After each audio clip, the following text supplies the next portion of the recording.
So welcome. Thank you everyone for being here.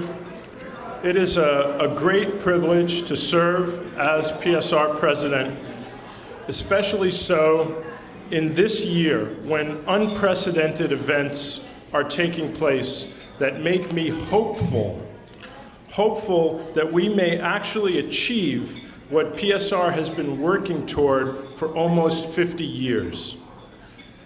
PSR has been invited to the White House. We have a seat at the table.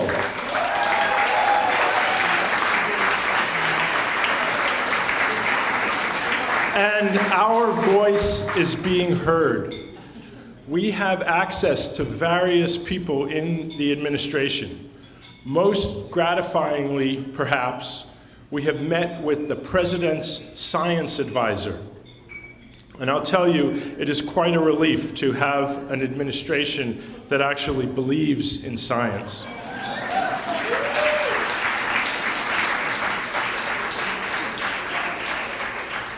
PSR was founded in 1961 at the height of the Cold War to confront the nuclear threat. An entire issue of the New England Journal of Medicine that year was devoted to the health effects of nuclear weapons. In the late 70s and early 80s, PSR expanded into an influential grassroots network. Chapters were founded across the country. We also went international with the founding of the International Physicians for the Prevention of Nuclear War, which went on to win the Nobel Peace Prize in 1985. Washington PSR has been and is one of the strongest and most dynamic chapters in the organization. I am the third WPSR member to become national president. Many of us have served on the national board, including the late Jim Trombold, who we honor tonight. Let me list briefly some of the events in the nuclear disarmament arena that make me hopeful. About 2.5 years ago, IPPNW launched the International Campaign Against Nuclear Weapons, ICAN. An influential group of business leaders and politicians formed a movement called Global Zero. And perhaps most astonishingly, a group of former Cold Warriors, we affectionately call the Four Horsemen, and they include Henry Kissinger and George Shultz, published articles in the Wall Street Journal advocating the elimination of nuclear weapons. I really still cannot believe that I ever would agree with Henry Kissinger on anything. About a year ago, the UN Secretary General Ban Ki-moon made nuclear disarmament his top priority, and he outlined a specific plan that is point for point aligned with PSR's agenda. Then, in April of this year, a new American president spoke in Prague, home of the Velvet Revolution. He proclaimed his vision of a world free of nuclear weapons. He began negotiating a new strategic arms reduction treaty with Russia. Earlier this month, I represented PSR and IPPNW at the annual UN Conference for Non-Governmental Organizations in Mexico City. Hundreds of NGOs from around the world that have consultative status with the UN gather at this event. The theme at this year's conference, For Peace and Development, Disarm Now. Ban Ki-moon was present. He opened the conference with a stirring speech. And in the few short weeks since I've returned from Mexico City, President Obama has taken several bold steps toward this agenda. First, he scrapped a key component of missile defense, which was to be deployed in Central Europe. Second, He received a preliminary draft of the Nuclear Posture Review, the Pentagon's guiding document of nuclear strategy. He sent it back to the Pentagon with directions to revise it, to allow for deep cuts in the nuclear arsenal and decreased reliance on nuclear weapons in our security strategy. And finally,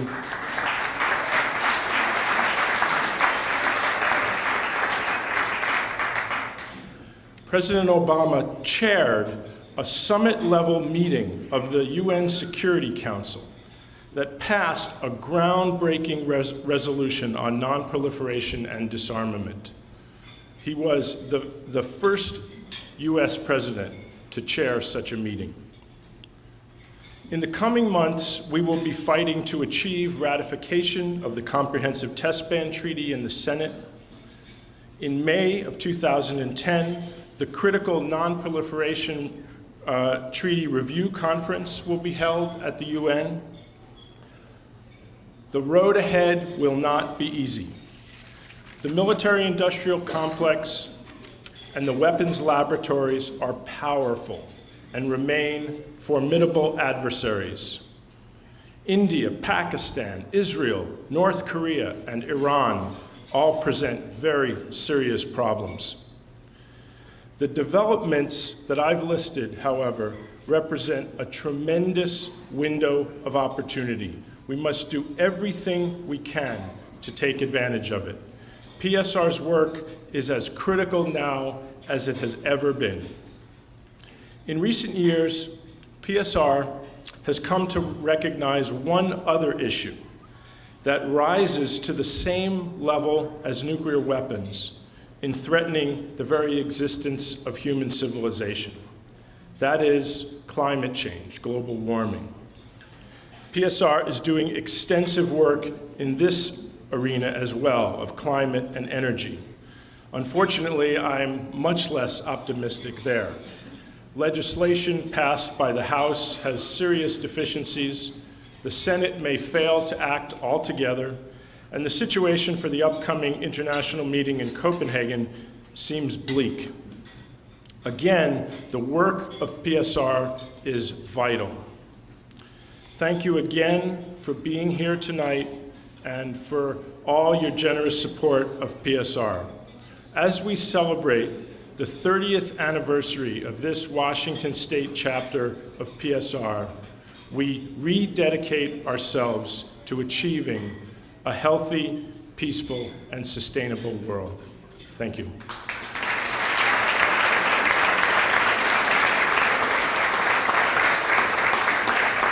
Thank you, Evan. It is really an honor for all of us to have Evan as president of the National PSR, and we should thank him again for all the work he's done. He puts an enormous amount of time. He worked with Patty Murray to produce a report on post-traumatic stress syndrome and the consequences of Iraqi war, and Evan does an amazing job. He works a tremendous amount, so let's thank him again.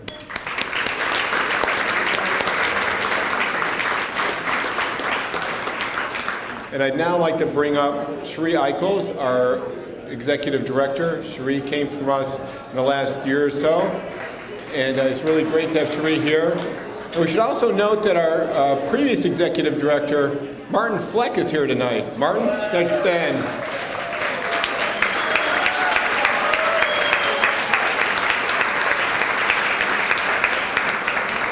So we are really incredibly fortunate to have a replacement for Martin, who's done an incredible job. Cherie Eichholz came to us from St. Louis, and I believe her mom is here tonight. Yay, stand up please. Very honored. Cherie has been wonderful. I want to say to you, Mom, you have a great daughter. She's absolutely awesome.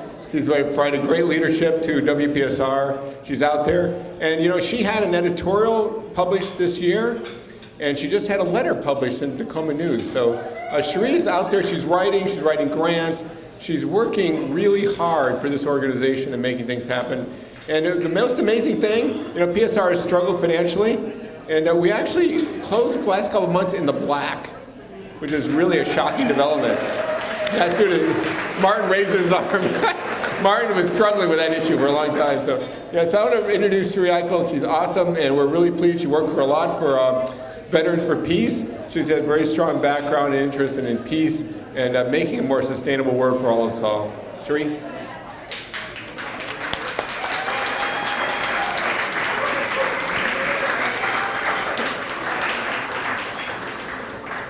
So Steve acknowledged almost everybody that I wanted to acknowledge here already.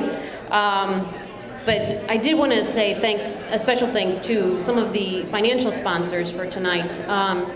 There's banners back here from several hospitals. There is not a banner from the Seattle Seahawks, and they too have contributed to make tonight possible. So we thank the Seahawks.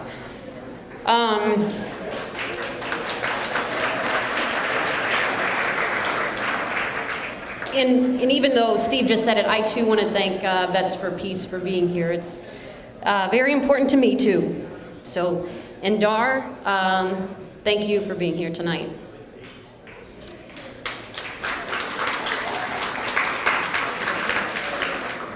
So Evan talked a lot about what's going on nationally. I want to talk just a little bit about what's going on in Washington State. As many people here know, we have two main committees. We have an Environmental Justice and Human Health Committee, and we have an Energy and Peace Committee. The EJ&HH Committee, to make this a little shorter, the EJ&H Committee is involved with two main things. The Toxic Free Legacy Coalition, which is working toward addressing toxins in our environment, especially those that affect children and children's health. This past spring, we worked on the issue on the chemical BPA, and though it did not, the legislation did not pass, we will address it again this coming year. The other piece of our EJ&HH work is working to address toxic hospitals or green healthcare. We work with the Healthcare Without Harm Foundation or Coalition, and Karen Bowman, one of our board members, is very involved in it. Jim Dawson, who is with Washington Toxics, is here tonight, and they're both very involved with it. And it's a really, really solid foundation. We all are doing great work. Just really briefly, because I am guessing we're already behind schedule a little bit, but our energy and peace work, we continue to work on Hanford issues. We lost Jim Trumbull this year, which was really tough. But we are very lucky that Howard Putter, a Board of Sponsors member, has stepped forward and is going to fill that seat at the Hanford Advisory Board. And Karen Bowman and Charlie Weems are tremendous alternates. We also, one thing that Steve didn't say, which I'm a little bit surprised about, was that he didn't say anything about launching the Washington Nuclear Museum and Education Center. And this is a really big deal, and it's one of the reasons we're gonna hopefully end up in the black, is because the Department of Ecology really believes in this website and this idea. And so, Steve, thanks to you for making that happen. I do want to talk very briefly and just touch again on what Evan was talking about in terms of nuclear weapons and the reason that 30 years ago this organization came together. This work is so important, and everyone who's here tonight knows that. We have, a quarter to a third of the nuclear weapons in the United States 30 miles from here, and scarcely, when I ask people, most people don't know that. It's astounding. We have the Hanford Nuclear Reservation several hours from here, and many people don't know what is going on there. Everything that we can do in the next year, in the next couple of years, is that much, is so important to continuing the momentum that we've begun, and that hopefully we're going to be seeing in the coming year and years. I just want to, again, expound on what Evan said, and he too said some of the things that I wanted to say. I feel I would be remiss if I did not say that this organization is as important today as it ever has been. This organization, you are the people that make this happen, and your voices are powerful, really powerful. It's a privilege to work for you. It really is. So I just want to, I was writing this letter to the editor yesterday when I should have been working on this speech. And consequently, my mom paid the price today and had to read the paper. But one thing, Obama had this quote towards the end of this, and this quotation towards the end of this, and it's really poignant, and it addresses so much of what we do, everything from the hospitals to the toxics to Hanford to nuclear weapons. So if you'll just bear with me for one moment. He said, "We must remember that the greatest price of this conflict is not paid by us. It's not paid by politicians. It's paid by the Israeli girl in Surat who closes her eyes in fear that a rocket will take her life in the middle of the night. It's paid for by the Palestinian boy in Gaza who has no clean water and no country to call his own. These are all God's children, and after all the politics and all the posturing, this is about the right of every human being to live with dignity and security. That is a lesson embedded in the three great faiths that call one small slice of earth the Holy Land. And that is why, even though there will be setbacks and false starts and tough days, I will not waver in my pursuit of peace." And that's the end of the quote, and I hope everybody will stick with me in this. So thank you. So now I have a, sort of a more of a solemn part of this program. We lost two very, very important voices this year. Jim Trumbull, who had been on the board for many years, and it's still hard for me to imagine Jim not being on the board right now. He provided so much guidance. He worked so hard at Hanford. He was a pillar in WPSR and offering advice and consultation. He was an awesome person, and he guided me as I was coming on the board and getting more used to things. And we're going to acknowledge him. Charlie Weems is going to come up, and we have something to present. But before we do that, I want to talk a little bit about Bill Withrow. And Bill Withrow was WPSR's first artist in resident. And Artist in Resident was something we started up trying to bring together, trying to unite the arts and sciences to forge a more healthy and peaceful world. We tend to have our right brains and left brains separated. What we're trying to do is bring them together a little bit. And that's why we started up the Artist in Resident. National hasn't quite caught on to this concept yet. And we're appealing to, I'll just do that directly right now, to Evan and Rich, those on the national board. We need a national artist in resident because it is vital that we bring these people together and forge a bond between arts and sciences, because we just can't speak to people's brains all the time. We also need to speak to their heart and their gut. And that's what Bill Withrow did. He produced a number of books. He was very prolific. He was an amazingly charismatic guy that I just fell in love with for the time I got to know him. I feel just so privileged to know Bill Withrow. He was just such a great guy and did so much. He wrote Downwind, Downriver. A couple of his books are for sale on the back table. We tried to, on the Washington Nuclear Museum and Education Center website, WAMNEC, there's some cards on that too. We honor him. We have a little space for him on that. We're trying to bring out the arts and the sciences. And one thing you can do in honor of Bill would be to contribute.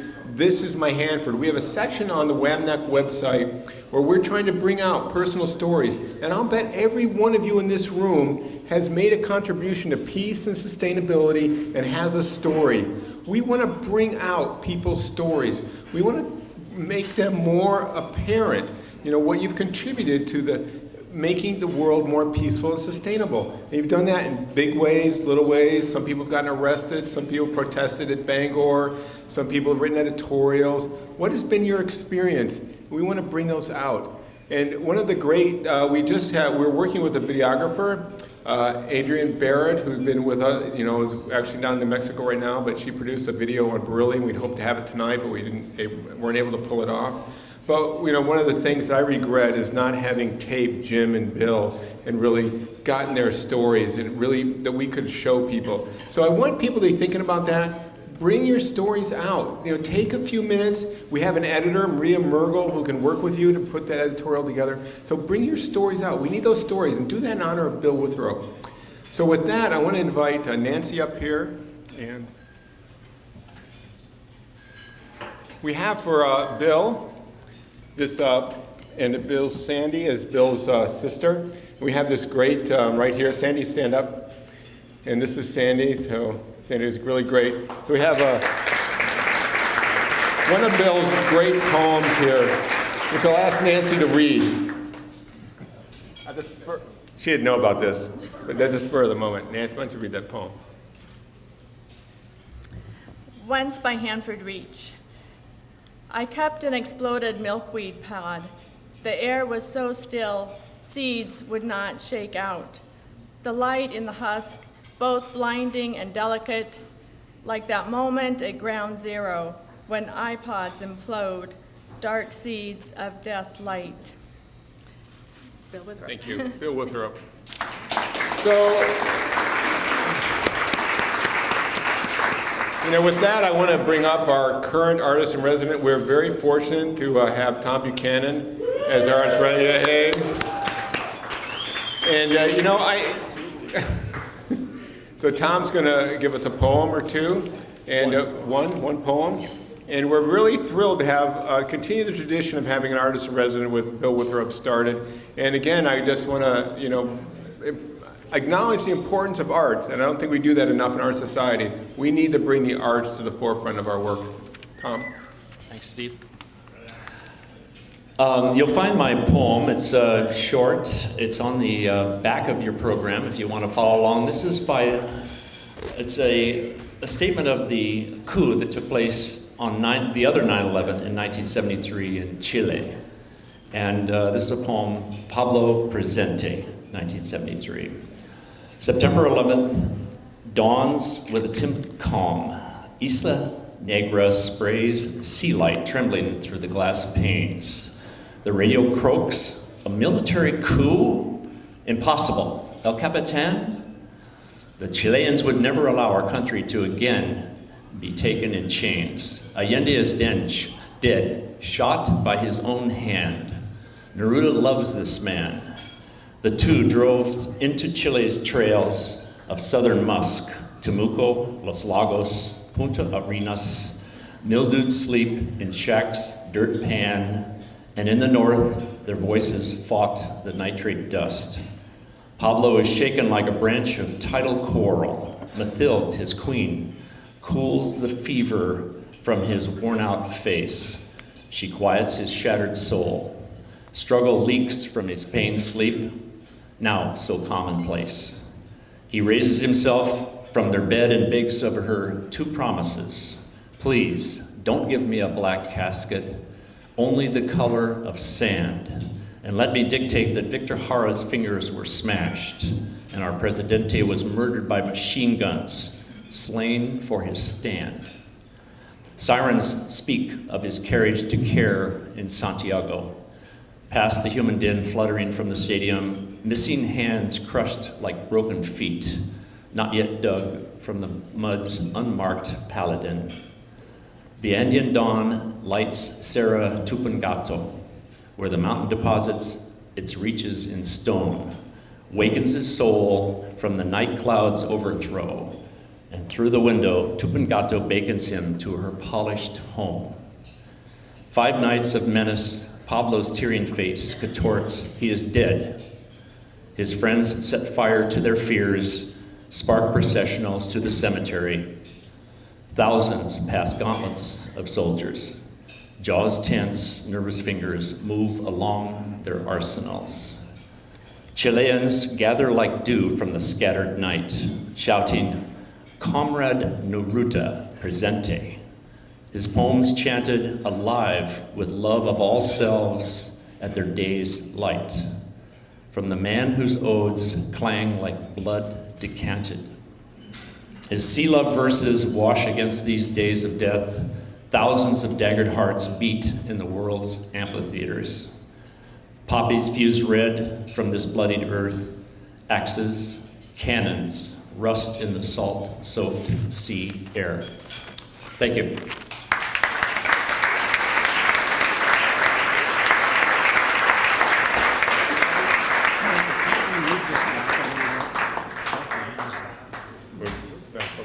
Okay, just a second. So with that, thank you, Tom. That was great, and that's an example of why we're trying to unite the arts and sciences. And coming up in January is called the Particles on the Wall, another exhibition of arts and sciences. We're trying to unite that. It's going to be a Lego Cafe. Nancy Dickerman and her sister Diane and myself have worked hard to put together Particles on the Wall. So come visit the Lego Cafe and keep this tradition going. I'd now like to introduce Charlie Weems, and we'd like to really honor Jim Trumbull, who's provided WPSR with so much leadership over the years and worked so hard at Hanford. Charlie?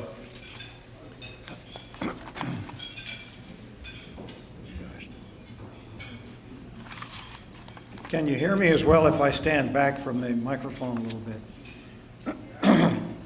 This year's dinner, as you know, and the Paul Beeson Peace Award are being given in honor of Jim Trumbull. And I hope everyone will read the other details about Jim's life and this award in the program. I'd like, however, to highlight a little bit the distinction that this award represents. You can see from the record who Dr. Beeson was, but in his later years he returned to Seattle, which was his undergraduate home, and continued as a very inspiring and revered lecturer and teacher at both the University of Washington Medical Centers and the Veterans. A totally differently focused award is given yearly in his name at that institution. But Dr. Beeson was very much struck by the fact that nuclear war would be a devastation on our children and our world. And he felt so strongly about it that he became a very staunch member of WPSR. And it is with that spirit of peace that and humanitarianism that this award is now given. Now, Jim superbly fits the award. We all know that Jim loved to enlighten and bring his issues to people on a one-on-one discussion. He sincerely felt that the only way to really motivate people and to move things was on a one-on-one basis. And that was the way to motivate and get things done. And get things done he did.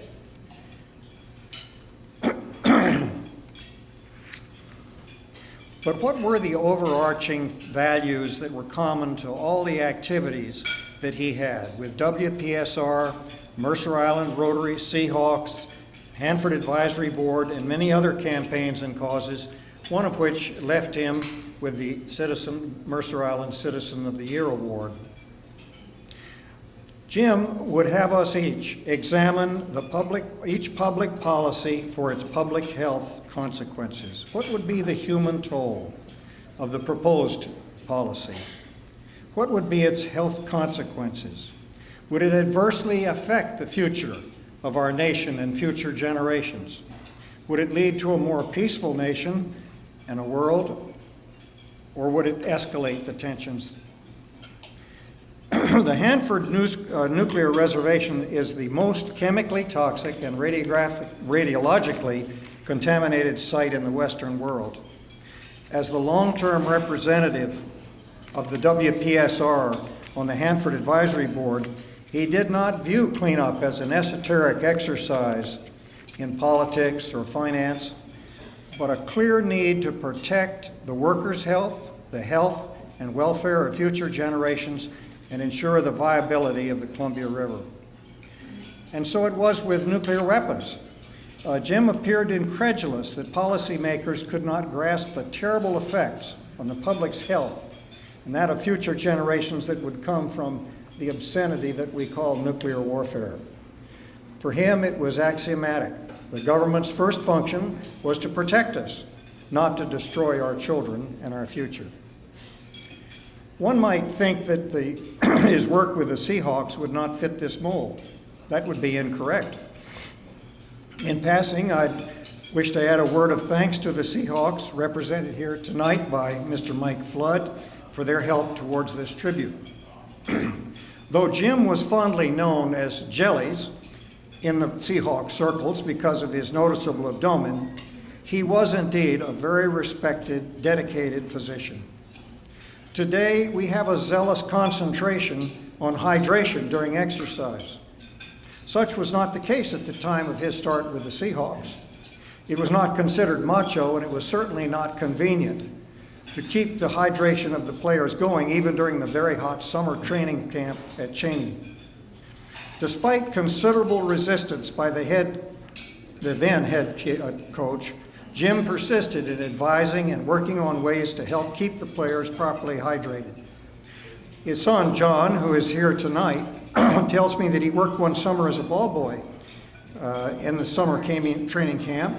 During timeouts, he would surreptitiously take ice wrapped in towels out to the grateful players, who would then hide its use from the coaches. Despite Jim's fear that his whole crusade would be ruined by this subterfuge, he did eventually prevail. All this seems now taken for granted, but Jim had shown his usual perseverance and follow-through to get this done. His medical knowledge and perseverance made him the go-to doctor for the players and the staff. However, during his job as Seahawks physician, he became obsessed with the dangerous message given by a huge Marlboro sign in the stadium. Again, stiff resistance did not stop him from eventually accomplishing his goal of having that sign removed. Another public health triumph at a time when big tobacco wielded a lot of power. I suspect that each of you who has worked with Jim in some special area of activity recognizes his deep-seated dedication to our community well-being. His hope and focus was to leave this world and his country a better, healthier, and more peaceful place for all future generations. Jim would have been disappointed, however, by these comments about him. He's not here to make the last amusing comment. We all regret his absence. Jim was a very, very busy, productive, and dedicated activist. The question is, how could he do this? He did so because he had behind him a strong, equally dedicated, and like-minded wife. It is therefore with great pleasure that the WPSR presents this Beeson Award to his wife, Mary Ann Trumbold. The award reads as follows. Washington Physicians for Social Responsibility lovingly presents the Paul Beeson Award to James Trumbold, MD, for his tenacious pursuit of peace and health for present and future generations. Could you all stand and give Mary Ann Trumbold a hand?